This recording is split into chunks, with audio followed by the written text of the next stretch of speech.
আপনি আমাকে ধারে বিমল দেবেন না বলেছিলেন না? একবার নিচে এসে দেখুন, আপনার পান বিড়ির দোকান সমেত তুলে এনেছি। মানতেই হবে তোর দম আছে। দম না থাকলে আপনার মতো লোকের দোকানে ধারে খেতে পারি?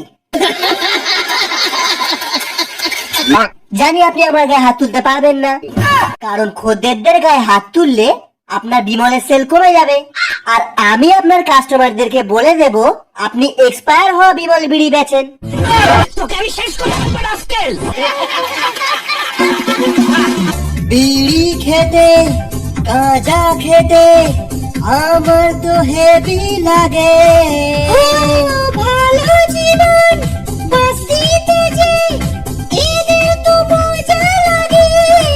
নেশা করি আমার টাকায়, তোর বাপের তো যাবে না।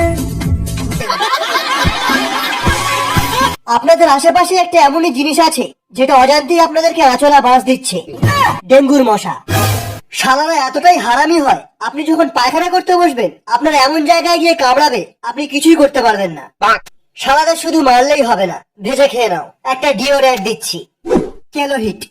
কোনো বিয়ে বাড়িতে যাওয়ার আগে নিজের শার্টের 2টো স্প্রে মেরে যাও, তারপর দেখবে বিয়ে বাড়ি ক্যান্সেল, বিরিয়ানি তোমার। পুরো দীর্ঘ আধ ঘন্টার কষ্টের পর আমি এই মাতাল রোবটটা বানিয়েছি। শালাকে 2টো 750 খাইয়ে দিয়েছি। ওর দেখি তুই কি ছিড়তে পারিস। মাতালদের মতো হাঁট।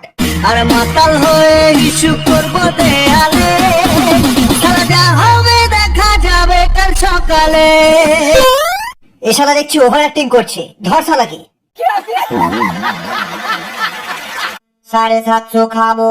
ও ভাও, এ পাক্কা মাতাল হয়ে গেছে। ওই শোন, আমি এক প্যাক মেরে আসছি, ততক্ষণ তোর একে মদের সাথে কি কি খেতে হয় শিখিয়ে দে।